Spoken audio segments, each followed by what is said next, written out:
সন্ধ্যায় যার যার স্লিপিং ব্যাগ বের করে তার উপর আরাম করে বসেছে তিন গোয়েন্দা। কেরোসিনের চুলায় এক হাঁড়ি খাবার রান্না করেছে টনি, একঘেয়ে সেই বিন আর চাল সেদ্ধ।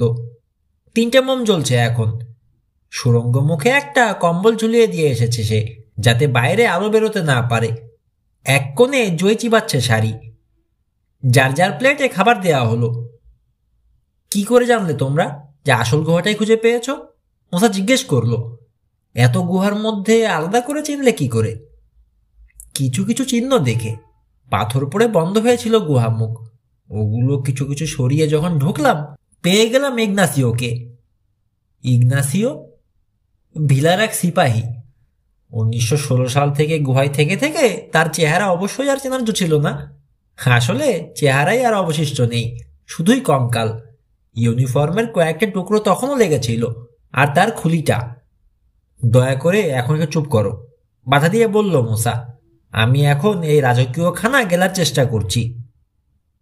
হাসলো রবিন। মরা মানুষের কথা শুনলে ভয় পায় আমাদের মোসা, বিশেষ করে অপঘাতে মৃত্যুর কথা শুনলে। মোসার দিকে তাকিয়ে ভুরু নাচিয়ে হাসলো। খাওয়ার রুচিও নষ্ট হয়ে যায়, তাই না? আবার টনির দিকে তাকালো সে, ভূতের বড় ভয়। ও, টনিও হাসলো। ভাবনা নেই, ভূত হতে পারবে না। খ্রিস্টানদের মতো করেই কবর দিয়েছি তাকে। আব্বা তার কবরের উপর একটা ক্রুশ লাগিয়ে দিয়েছে, লিখে দিয়েছে মেক্সিকোর মহান মিলিটারি হিরো ইগনাসিওর স্মৃতির উদ্দেশ্যে। ইগনাসিও অ্যালেন ছিল অনেকটা আমেরিকানদের জর্জ ওয়াশিংটনের মতো। ওই গুহার মধ্যে তুমি ঢুকেছিলে? প্রসঙ্গটা ভালো লাগছে না মোসার, অন্য বিষয়ে চলে যাওয়ার জন্য বলল। মাথা নাড়ল টনি। গাইতি আর শাবল দিয়ে কিছু পাথর সরিয়েছি, ওই পর্যন্তই। এর বেশি আর কিছু করতে পারিনি। পেশোগুলো দেখিনি, সেজন্যই বিস্ফোরক কিনতে গেছে আব্বা। ফিরবেন কখন জিজ্ঞেস করলো কিশোর। 3-4 দিনের আগে না। গায়ে যেতে বেশিক্ষণ লাগে না, মাত্র কয়েক ঘন্টা। ওখানে ঘোড়া রেখে যাবে আব্বা। 2টো ঘোড়া নিয়ে গেছে, ওটার দরকার আছে। আসার সময় ভারী বোঝা বয়ে আনতে হবে। যাই হোক, আব্বা চলে যাবে চিহুয়াহুয়ায়।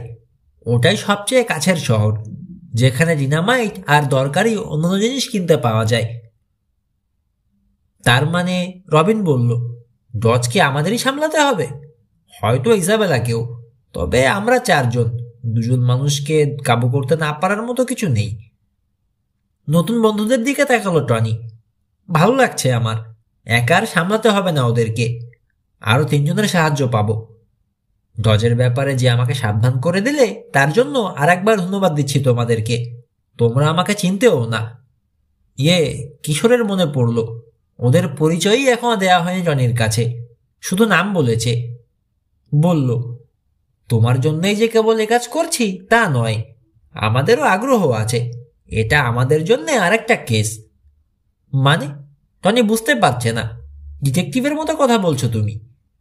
ডিটেকটিভই আমরা, শখের গোয়েন্দা। পকেট থেকে একটা কার্ড বের করে দিল কিশোর। অনেকক্ষণ কার্ডটার দিকে তাকিয়ে রইল টনি, ভুরু কোচকালো। তারপর বিড়বিড় করল, এটা কি ভাষা দেখি? আরে, আমি বাংলাটা দিয়ে ফেলেছি, এটা আমার মাতৃভাষা। তার মানে তুমি আমেরিকান নও? অবাক হলো টনি। বাংলাদেশি, তবে আমেরিকান নাগরিকত্বও আছে আমার। ইংরেজিতে লেখা আর একটা কার্ড বের করে দিল কিশোর। সেটাও ঠিকমতো পড়তে পারল না টনি। ইনভেস্টিগেটরের উচ্চারণ করলো নিভেস্টিগেটর। শেষে কিশোরের হাতে দিতে দিতে বলল, তুমিই পড়ে শোনাও। কাজের দিকে তাকানোর প্রয়োজন বোধ করলো না কিশোর, জোরে জোরে বলল, কি লেখা আছে? ও, আর একদিকে চোখ ফিরিয়ে দিল টনি। বলল, আমি পড়তে পারি না তা নয়, আসলে ডিসলেক্সিয়া আছে আমার। ওটা কি জানো? জানি। ঘাড় কাত করলো রবিন। টনির জন্য কষ্ট হলো তার। এই ডিসলেক্সিয়া মানে হলো অক্ষর উল্টোপাল্টা দেখো তুমি। ইটালিতে এই রোগ নিয়ে অনেক গবেষণা হয়েছে। রঙিন লেন্স দিয়ে এখনো চেষ্টা চলছে। এটা সারানোর উপায় খুঁজছেন বিজ্ঞানীরা। হ্যাঁ, বাড়ি ফিরলে ডাক্তারের কাছে নিয়ে যাবে বলেছে আম্মা, কিন্তু সেটা তো বাড়ি যাবার পর। এখানে তো আর আমি পড়তে পারি না, খুবই কষ্ট হয়। চিঠিও পড়তে পারি না, তাই যোগাযোগ রাখার জন্য অন্য ব্যবস্থা করেছি। টেপে কথা রেকর্ড করে আদান প্রদান করি। আম্মা আমাকে টেপ পাঠায়, আমিও আম্মাকে টেপ পাঠাই। কিছু বলল না কিশোর। মাথার ভেতরের মগজ নামের কম্পিউটারটা তার চালু হয়ে গেছে বেদম গতিতে। আর একটা ধাঁধার সমাধান হলো। বসে গেল খাপে খাপে। ইয়ার্ডের ডাকবাক্সে পাওয়া টেপটায় রেকর্ড করা ছিল, মেক্সিকোতে এসো না প্লিজ, মারাত্মক বিপদে পড়বে। নিশ্চয়ই ওটা রনেরই কণ্ঠ ছিল। ওর মাকে কোনো কারণে সতর্ক করে দিয়ে পাঠানো একটা দীর্ঘ চিঠিরই কিছু অংশ আবার রেকর্ড করা হয়েছিল, কিংবা বিশেষ বিশেষ জায়গাগুলো রেখে বাকি সব মুছে ফেলা হয়েছিল। তারপর রেখে আসা হয়েছিল ওই আর্টের ডাক বাক্সে, কিশোরকে ভয় দেখানোর জন্যে, হুমকি দেওয়ার জন্যে। এবং এটা করতে গিয়ে একটা চমৎকার সূত্র রেখে এসেছিল। টনির দিকে তাকিয়ে হেসে জিজ্ঞেস করলো কিশোর, তোমার আম্মা কি এখন লস অ্যাঞ্জেলেসে থাকেন? হ্যাঁ, মনে হয়। আসলে কখন যে কোথায়। চুপ হয়ে গেল টনি, আবার অন্যদিকে তাকালো। বলতে চায় না।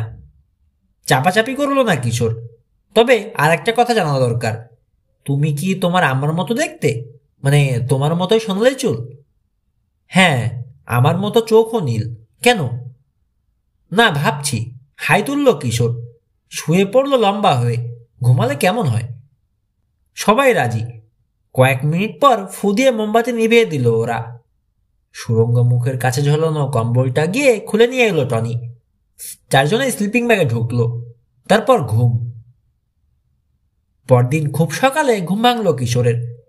দেখলো বাইরে থেকে সুরঙ্গ মুখ দিয়ে যেন চুইয়ে চুইয়ে ঢুকছে আবছা আলো। প্রথমেই তাকালো শাড়ি কি করছে। আরে, ও নেই তো। তাড়াহুড়ো করে ব্যাগ থেকে বেরিয়ে এলো সে। শাড়িকে খুঁজতে লাগলো। গুহায় ঢোকার পথের উপরই দেখতে পেল ওটাকে, 20 গজ দূরে। তাকিয়ে রয়েছে কিশোর। মাথা তুলে মোলায়েম ডাক ডাকলো 12টা। হুঁশিয়ারি নয়, বন্ধুত্বপূর্ণ। মুহূর্ত পরেই আরেকটা 12 ডাক কানে এলো। শাড়ির ডাকে সাড়া দিল ওটা বাইরে থেকে। সুরঙ্গ মুখের নিচে কোনোখানে রয়েছে। ইজাবেলের 12 নিশ্চয়ই, ভাবল কিশোর। দ্রুত সরে এলো পেছনে, লুকিয়ে পড়ল পাথরের আড়ালে। মুহূর্ত পরেই তার পাশে চলে এলো টনি, মুসা আর রবিন। ওরাও ডাক শুনেছে। মোলায়েম ডাক বিনিময় চলতেই থাকলো শাড়ি আর অন্য 12টার মধ্যে। তারপর এক সময় দেখা গেল দ্বিতীয় 12টাকে। পর্বতের ঢালের একটা নালা ধরে উঠে আসছে। দুলকি চালে এগিয়ে গেল শাড়ি। অন্য 12টা কাছাকাছি এলে ওটার গায়ে গা ঘষতে শুরু করলো। ইজাবেলের 12র লাগাম এখনো পরানো রয়েছে, কিন্তু পিঠের বোঝাগুলো নেই। সূর্য উঠেছে, রোদ বাড়ছে, বাড়ছে আলো। আশপাশটা স্পষ্ট দেখা যাচ্ছে এখন। উকি দিয়ে দেখতে লাগলো চারজনে। ইজাবেলকে দেখা গেল না। চলো ওই দুটোকেই গুহায় নিয়ে যাই, প্রস্তাব দিল মুসা। শাড়িকে দেখলেই বুঝে ফেলবে ইজাবেল আমরা এখানে আছি। কিশোর আর টনি মিলে দুটো 12কে বলে বলে নিয়ে গেল গুহার ভেতর। ওদের অনুসরণ করলো অন্য 2জন। ইজাবেলকে তোমরা পছন্দ করো না, তাই না? টনির প্রশ্ন। ওই মহিলা আর একটা ধাঁধা, কিশোর বলল। সে আমাদেরকে বলেছে ডজের ব্যাপারে তোমাদেরকে সাবধান করে দিতে। বলেছে সে তোমাদের পরিচিত বন্ধু, অথচ তুমি বলছো কখনো দেখোইনি। এর মানেটা কি? মনে হচ্ছে রবিনের কথাই ঠিক। ধাপ্পাবাজ মহিলা। দুটো 12ই ক্ষুধার্ত। গুহার ভেতরে নিরাপদ জায়গায় এনেই ওগুলোকে খাবার দিল টনি। পানি ঢেলে দিল গামলায়। মুসা বসলো রান্না করতে। তাদের সেই একই খাবার, বিন আর চাল সেদ্ধ। একসাথে খেতে বসলো না ওরা। বাসন নিয়ে সুরঙ্গ মুখের কাছে চলে গেল কিশোর, পাহারা দেওয়ার জন্যে। উপর হয়ে শুয়ে পড়ল সে, যাতে নিচ থেকে তাকে চোখে না পড়ে। আত্মগোপন করে রইল পাথরের আড়ালে। উকি দিয়ে মুখ বাড়িয়ে তাকিয়ে দেখল নিচের অঞ্চল। আতিপাতি করে খুঁজেও ইসাবেলকে চোখে পড়ল না। কম্পনটা প্রথমে টের পেল বুকের কাছে। হৃৎপিণ্ডের ঝাঁকি নয়, বাইরে থেকে আসা, যেন পাহাড়ের অনেক গভীর থেকে আসছে। এতটাই জোরালো হলো হাত থেকে চামচ পড়ে গেল। ভূমিকম্প নয়। লস অ্যাঞ্জেলেসে আজীবন বাস করে আসছে। ভূমিকম্প হলে কি হয় ভালো করেই জানি। এখানকারটা হঠাৎ কোনো ঝাঁকুনি নয়, বরং মহাসড়কের ধারে দাঁড়ালে আর পাশ দিয়ে ভারী কোনো লরি চলে গেলে যেমন কাঁপতে থাকে মাটি, অনেকটা তেমন। ঘণ্টাখানেক পরে তার জায়গায় পাহারা দিতে এলো রবিন। সেই রকম কথা হয়েছে, এক এক করে সবাই দেবে 1 ঘন্টা পর পর। কাঁপুনি টের পেয়েছে কিনা জিজ্ঞেস করলো কিশোর। পেয়েছি, রবিন জানালো।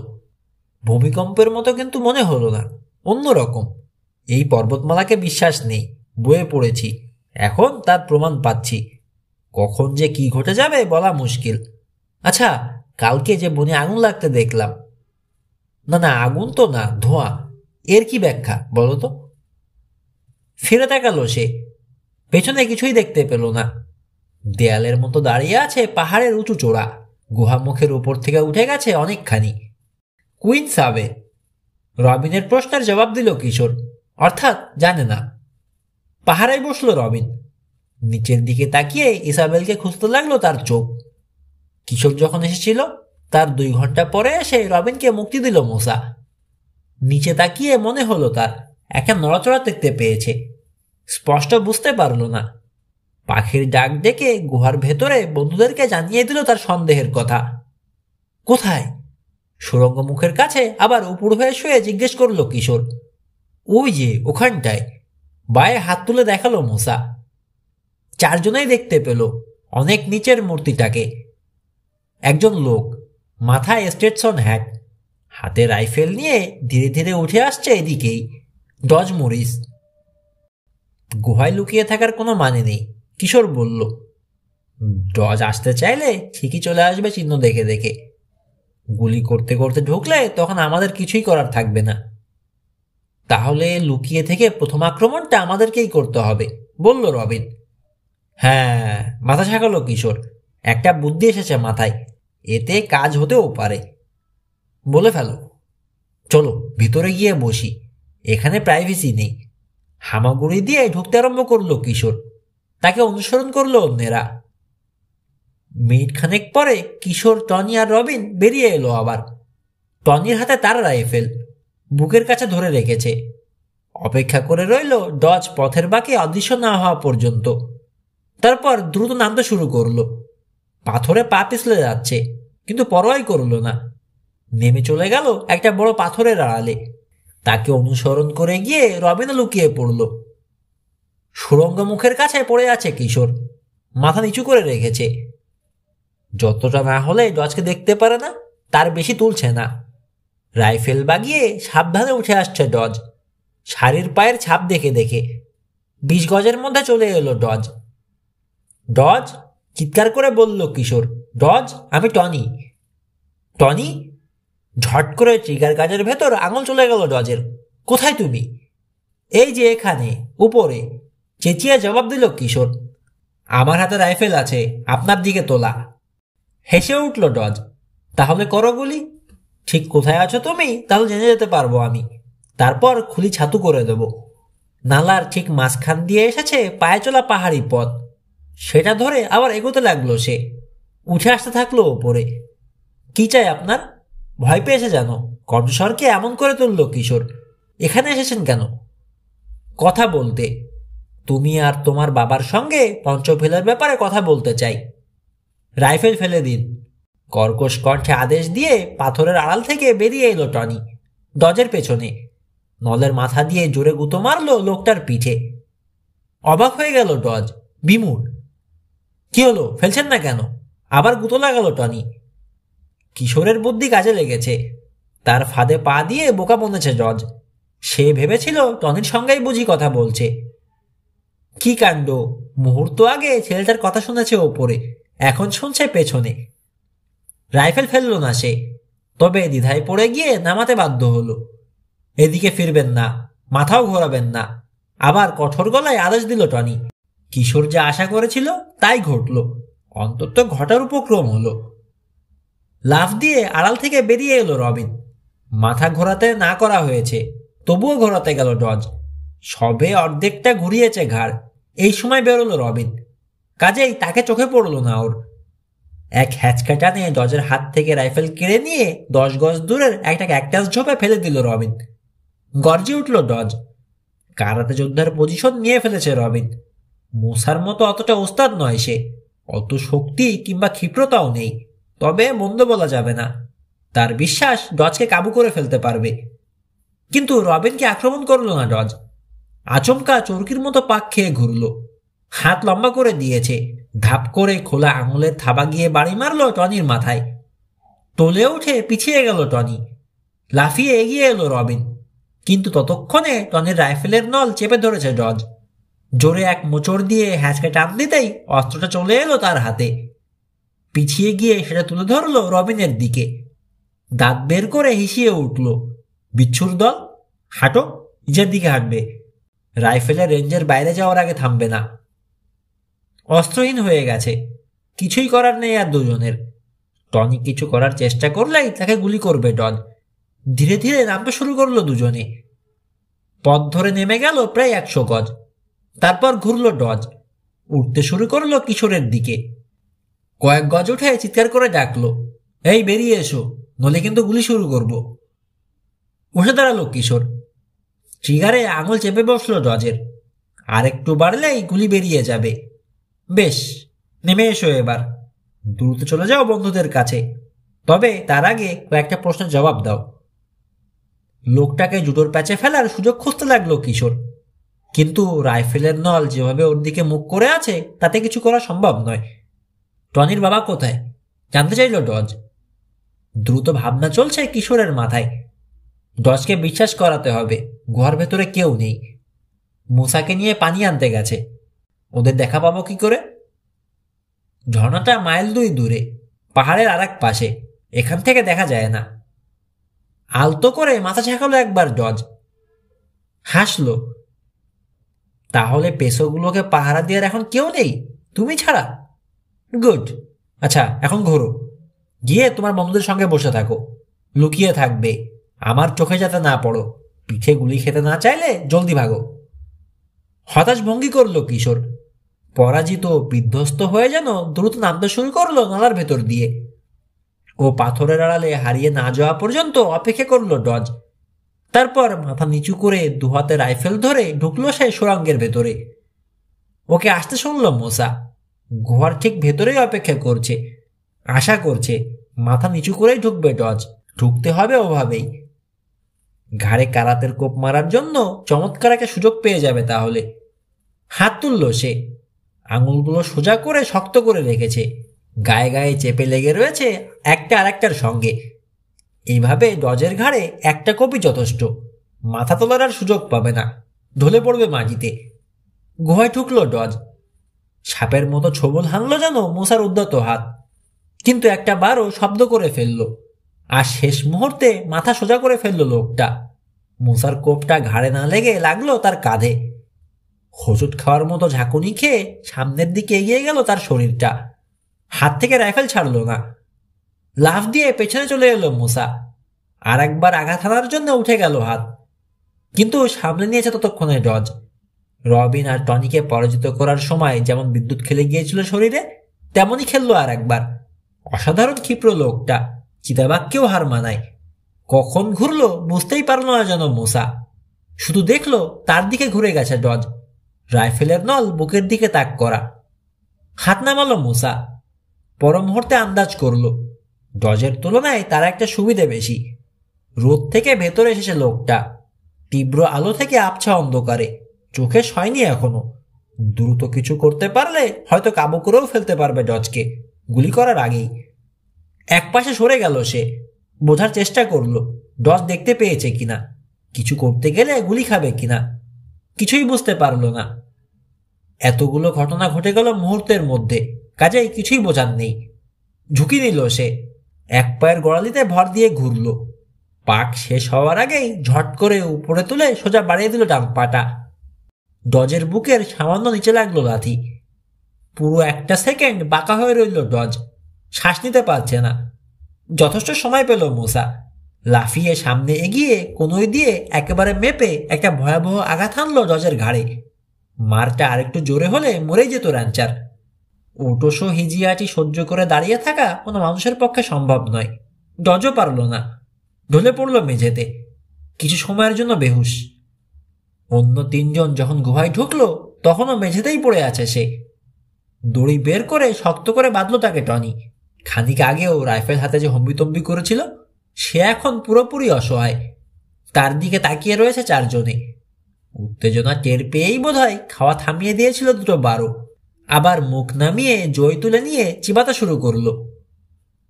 মিনিট খানেক পর রবিন বলল, হুঁশ ফেরে না কেন? 10 পর্যন্ত গুনি। দরকার কি গোনা? কিশোর বলল, যখন ফিরবে। বাইরে বেরিয়ে এলো 4 জনে। যেভাবে আশা করেছিলাম ঠিক সেভাবে ঘটল না। হাসলো কিশোর। মুসাই শেষ রক্ষা করলো, নইলে গিয়েছিল সব ভন্ডুল হয়ে। হেসে বাতাসেই হাত দিয়ে একটা কোপ মারলো মুসা। জিনিস বটে একটা কারাতে, খালি 2টো হাতই আর পাই যথেষ্ট। মারাত্মক অস্ত্র হয়ে যায় ব্যবহারের গুণে। ঠিক, রবিন বলল, কোনোদিন ব্রুসলিও হয়ে যেতে পারো তুমি, কে জানে। কিশোর, এরপর কি করব আমরা? প্রথমে এই ডজের রাইফেলটা বের করে আনবো। কিশোরের আগেই জবাব দিল টনি, একটা রাইফেলের চেয়ে 2টো থাকলে অনেক সুবিধে। দ্রুত সেই ক্যাকটাসের ঝোপে নেমে এলো ওরা, যেখানে রাইফেলটা ছুঁড়ে ফেলেছিল রবিন। খুঁজতে শুরু করলো। খুঁজেই চলল। প্রতিটি খাজ, গর্ত, পাথরের ফাঁক ফোকর কিচ্ছু বাদ দিল না। প্রতিটি কাঁটাওয়ালা ক্যাকটাসের পাতা সরিয়ে সরিয়ে দেখল, কিন্তু পাওয়া গেল না রাইফেলটা। ইজাবেল, রবিন বলল, ধারে কাছেই কোথাও ছিল, নিয়ে গেছে। নিচের ছোটে চিমটি কাটতে লাগলো কিশোর। কয়েকবার জোরে জোরে চিমটি কাটার পর বলল, আমার মাথায় একটা বুদ্ধি এসেছে। কত বুদ্ধি যে থাকে তোমার মাথায়, গুঙিয়ে উঠল মুসা। আমার ধারণা, কিশোর বলল, ইসাবেল এখানে কোথাও লুকায়নি। চিন্তিত ভঙ্গিটা রয়ে গেছে, ঘাঁটিতে ফিরে গেছে সে। ঘাঁটি? ভুরু কোচকাল মুসা। সেটা আবার কি? বারুর পিঠ থেকে মালপত্র নামিয়ে নিয়ে গেছে, যাতে কোথাও ক্যাম্প করতে পারে। মিস্টার সাইমন জানিয়েছেন আমাকে। বারোরা খুব বিশ্বস্ত জানোয়ার, সেটার প্রমাণও পেয়েছি আমরা। মানুষের সঙ্গে বন্ধুত্ব হলে তাকে আর ছাড়তে পারে না, ফিরে ফিরে যায় তার কাছে। এখন ইজাবেলের 12টার আকর্ষণ শাড়ির উপর বেশি, কিন্তু যদি শাড়িকে ওর সঙ্গে যেতে দিই, তাহলে নিশ্চয়ই পথ দেখিয়ে নিয়ে যাবে আমাকে ইজাবেলের কাছে, যেখানে ঘাঁটি করেছে মহিলা। তোমাকে? বাঁকা চোখে কিশোরের দিকে তাকালো রবিন। একাই সব কেটে দিতে চাও? আমরা বাদ পড়বো কেন? সবাই গেলে অসুবিধে কি? অসুবিধাটা হলো 4 জন অনেক বেশি, একসাথে গেলে দেখে ফেলতে পারে ইজাবেল। আমি একা হলে সারাক্ষণ 12গুলোর আড়ালে লুকিয়ে থেকে এগোতে পারবো, আর শাড়িকে নিয়ে যাওয়ার ক্ষমতা তোমাদের নেই, কাজেই আমাকেই যেতে হচ্ছে। চুপ হয়ে গেল রবিন। সঙ্গে যাবার মতো জোরাল যুক্তি দেখাতে পারল না আর কেউ। ইজাবেলের ব্যাপারে অদ্ভুত একটা ধারণা বাসা বাঁধছে কিশোরের মনে। ধারণাটা হয়েছে খুব ক্ষীণ সূত্র থেকে। ক্যাম্পের সামান্য আলোয় দেখা কবজির দাগ। রবিন বলছে কন্ট্যাক্ট লেন্স পরে মহিলা। সামান্য সূত্র, তবে অবহেলা করা উচিত নয়। অতি সাধারণ জিনিসও মাঝে মাঝে জটিল রহস্যের সমাধান করে দেয়। ইজাবেলের কবজিতে দাগ সত্যিই আছে কিনা সে ব্যাপারে নিশ্চিত হওয়ার একটাই উপায়, আরেকবার কাছে থেকে ভালো মতো দেখা। বেশ, যাও, মুসা বলল অবশেষে, তবে সাবধানে থেকো। মহিলার কাছে এখন একটা রাইফেল আছে। 12 গুহা থেকে বের করে আনলো টনি। জানালো ডজের হুঁশ ফিরেছে। আমাকে দেখে গালাগাল শুরু করলো। ছাড়া পেলে আমাকে কি করবে পরিষ্কার করে জানিয়ে দিয়েছে। ইজাবেলের 12 পেটে জোরে এক চাপড় মারল কিশোর। চলতে শুরু করলো ওটা। পাশে পাশে এগোলো শাড়ি। কিশোর ঢুকে পড়ল 2 জানোয়ারের মাঝখানে। মাথা নুইয়ে রেখেছে, যাতে সহজে কারো চোখে না পড়ে। উপরে উঠল না 12, নিচেও নামলো না। যতটা সম্ভব সমান্তরাল জায়গা ধরে চলতে লাগলো। এখানকার পাহাড়ের এটা এক অদ্ভুত ব্যাপার। খাড়া ঢাল আছে, আবার অনেকখানি জায়গা জুড়ে ঢালের গায়ে সমান জায়গাও আছে, টেবিলের মতো। উপর দিকে মুখ তুলতে আরো অনেক গুহামুখ নজরে পড়ল কিশোরের, কিন্তু মাটিতে কোনো চিহ্ন দেখতে পেল না, যেগুলো বলে দেবে কোন গুহাটার দিকে মানুষ গেছে। চলেছে ইসাবেলের 12। তারপর কোনোরকম জানান না দিয়েই আচমকা থেমে গেল।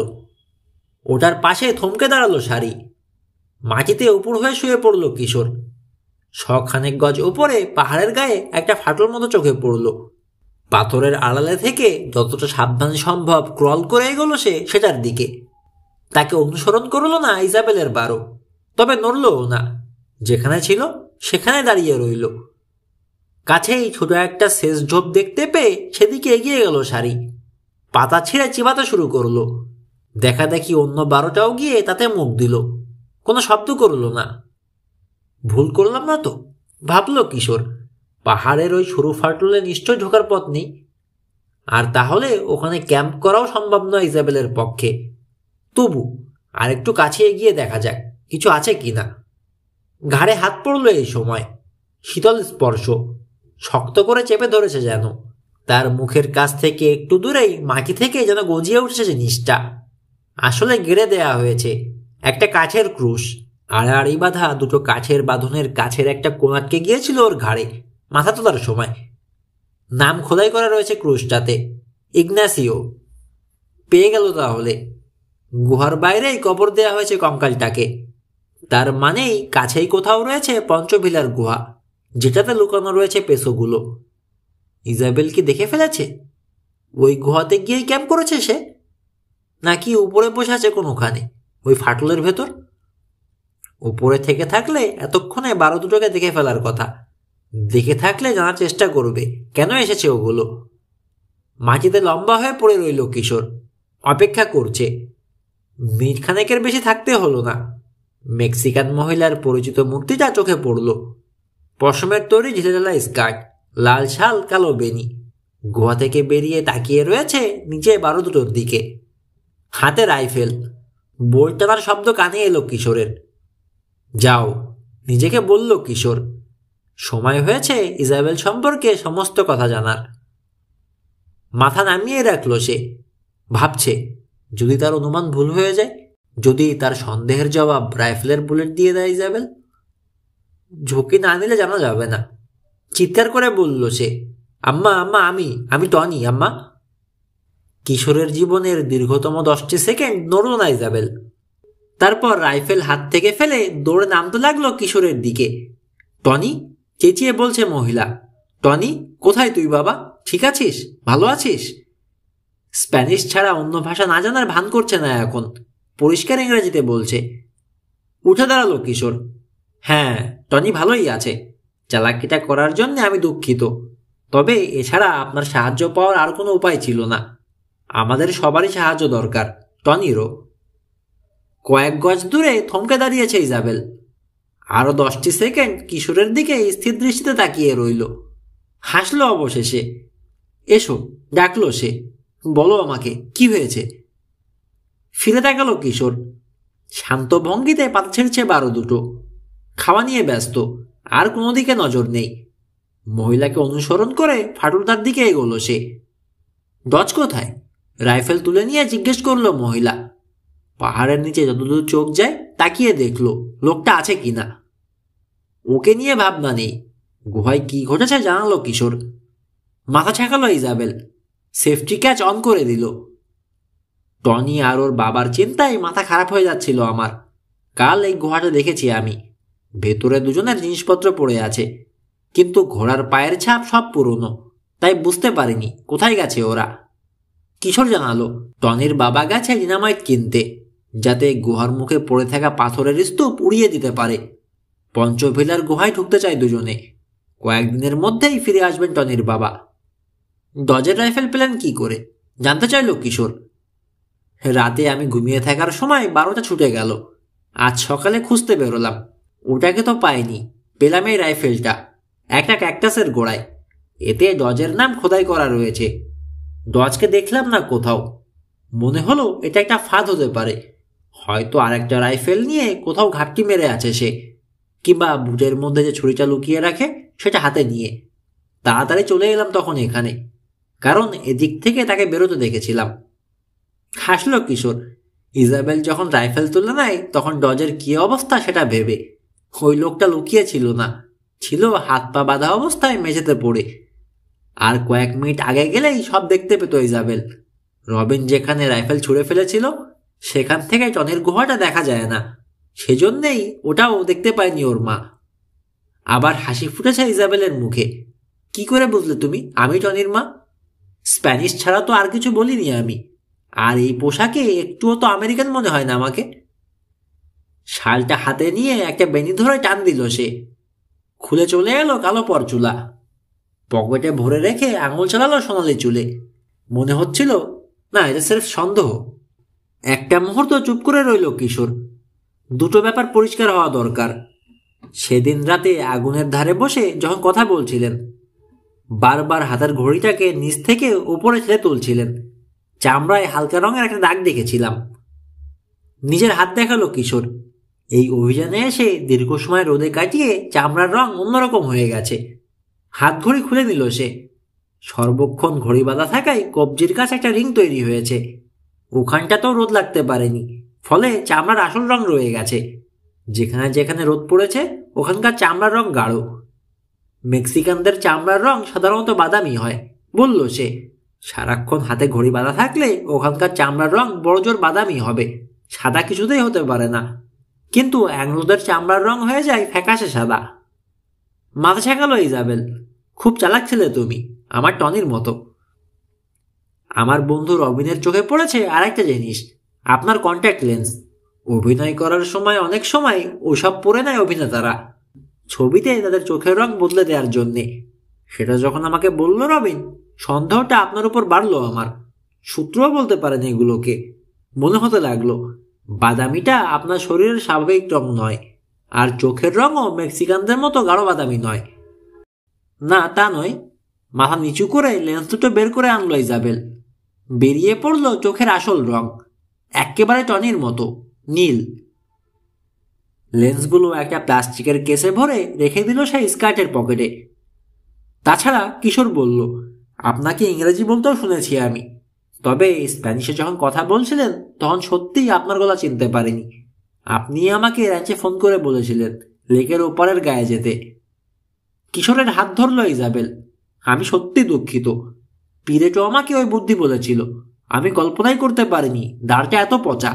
আমি তোমাকে খুন করতে চাইনি, কেবল ভয় দেখানোর চেষ্টা করছিলাম, যাতে শাড়িকে নিয়ে এখানে আসতে না পারি। মাথা ছেঁকালো ইজাবেল। আমি আতঙ্কের মধ্যে ছিলাম। ডজ এসে টনি আর ওর বাবাকে খুঁজে পেলে খুন করতে পারে, এই ভয়। পেসোগুলো পাওয়ার জন্য সব করতে পারে সে।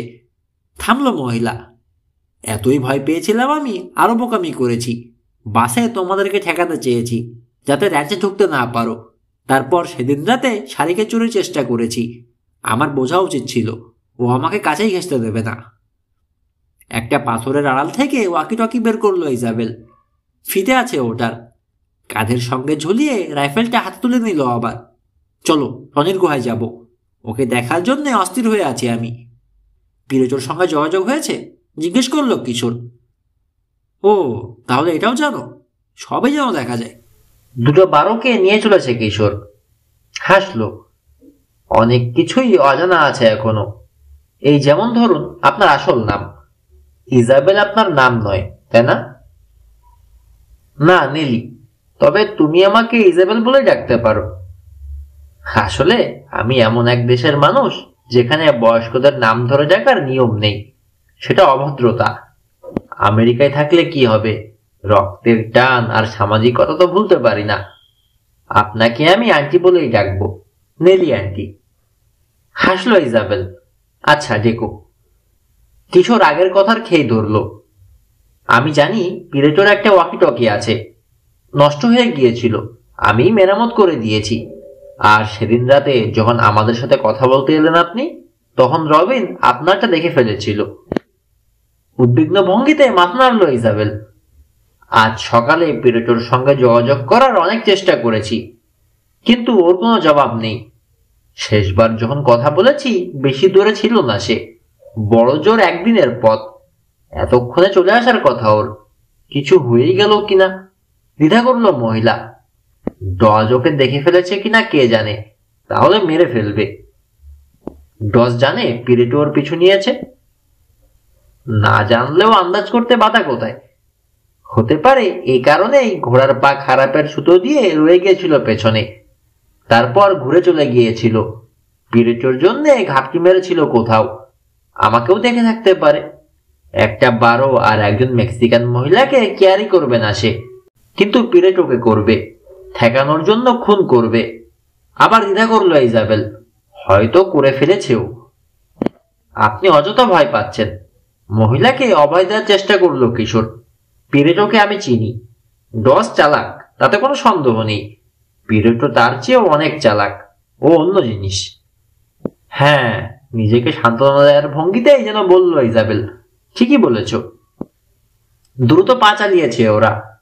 যেতে যেতে কিশোর জানালো কি করে ডস তাকে ব্যবহার করেছে পঞ্চভিলের গুহা খুঁজে দেওয়ার কাজে। টনির সঙ্গে যোগাযোগ রেখেছে ইজাবেল, বলল সে। টেপে রেকর্ড করা কথার চিঠি নিয়মিত পাঠায় সে টনির নামে পর্বতের ওপাশের গায়ে। টনিও তার জবাব পাঠায় লস অ্যাঞ্জেলেসে। সুতরাং ষাঁড়ের অন্ধ হওয়া থেকে শুরু করে পশু ডাক্তারের কাছে যাওয়া পর্যন্ত সব খবরই জানে মহিলা। টনি এও জানিয়েছে, সাবধান করে দিয়েছে, ডজ হয়তো ষাঁড়ের সাহায্যে তাকে আর তার বাবাকে খুঁজে বের করার চেষ্টা করতে পারে ওই পেশোগুলোর জন্যে। তারপর পিরেটোর কাছ থেকে একটা চিঠি পায় ইজাবেল। তাতে জানিয়েছে লস অ্যাঞ্জেলেসে যাওয়ার পরিকল্পনা করেছে ডজ। সেখানে কোথায় উঠবে সে তাও জানিয়েছে পিরেটো। ক্রসওয়ার্ড পাজল প্রতিযোগিতার কথাও জানিয়েছে। খামের ভেতরে ভরে পাজলের একটা কপি পাঠিয়েছে। লারেটোতে প্রিন্ট করেছে ওটা। পাজলে কি লিখেছে জানা নেই পিরেটোর, তবে সন্দেহ ঠিকই করেছে ডজ কোনো একটা শয়তানের মতলবে আছে। আমিও প্রথমে কিছু বুঝতে পারিনি, ইজাবেল বলল, তবে ড্যাগউডস ওয়াইফ কি এটা বুঝেছিলাম। ষাঁড়ের কথা বলতে চেয়েছে ডজ। হোটেলটার উপর নজর রাখতে লাগলাম যেখানে ডজের ওঠার কথা। কয়েকদিন পরেই সেখানে গেল ডজ। তারপর থেকে র্যাঞ্চারের উপর কড়া নজর রাখতে লাগলো মহিলা। একদিন তার পিছু নিয়ে গিয়ে হাজির হলো পাশা সালভেজিয়ার্ডে। গেটের কাছ থেকেই দেখলো অফিসের বারান্দায় দাঁড়িয়ে কিশোরের সঙ্গে কথা বলছে লোকটা। গাড়ি একে ঝোপের আড়ালে রেখে হেঁটে ফিরে এলো ইজাবেল। জঞ্জালের আড়ালে আড়ালে নিঃশব্দে চলে গেল কিশোর আর ডজ কি কথা বলছে শোনার জন্যে। তোমাদেরকে কথা বলতে শুনলাম, ইজাবেল বলল। চমকে গেলাম তোমার গলা শুনে, একেবারে টনির গলা। দুয়ে দুয়ে চার যোগ করতে আরম্ভ করলো তখন মহিলা। অনেক কথাই আন্দাজ করে ফেললো। মেক্সিকান রমণীর ছদ্মবেশে 3 গোয়েন্দাকে অনুসরণ করে চলে গেল ল্যারেটোতে। তোমাদেরকে জিপে তুলে নিতে দেখলাম ডজকে। তখন আমি চলে গেলাম লেকের ওপাশের গায়ে। একটা ঘর ভাড়া নিলাম। যোগাযোগ করলাম পিরেটোর সঙ্গে। বনের ভেতর তোমাদের উপর চোখ রাখলাম। শাড়ি যখন তোমার কথা শুনে তোমার ভক্ত হয়ে গেল, কি ঘটতে চলেছে বাকিটা অনুমান করতে আর অসুবিধা হলো না আমার। নীরবে পথ চলল কিছুক্ষণ দুজনে। আমার কয়েকটা প্রশ্নের জবাব দেবেন? কিশোর জিজ্ঞেস করলো। হ্যাঁ, করো। পিরেটোর সঙ্গে আপনার পরিচয় হলো কিভাবে? আপনার আর জজের মাঝে এমন কি ঘটেছে যে একজন আরেকজনকে এত ঘৃণা করি, এই তো? হ্যাঁ। তাহলে তো অনেক আগের কথা বলতে হয়। আমি ছোট থাকতেই আমার মা মারা যায়। একটা মেক্সিকান কোম্পানিতে মাইনিং ইঞ্জিনিয়ারের কাজ করতো বাবা। মা মারা যাওয়ার পর আমাকে মেক্সিকোতে নিয়ে গেল। বাবা থাকতো খনির কাজে ব্যস্ত। ওই সময়টাতে আমাকে মাঝে মাঝে দেখতে আসতো ওই পিরেটো। ওই রাঞ্চের মালিক ছিল তখন সে। ভালোই অবস্থা ছিল তার। গরু পালতো, ঘোড়া পালতো। একদিন এলো ডজ। র্যাঞ্চটা নিয়ে নিল পিরেটোর কাছ থেকে। ডজের অফিসে দেখা দলিলগুলোর কথা মনে পড়লো কিশোরের।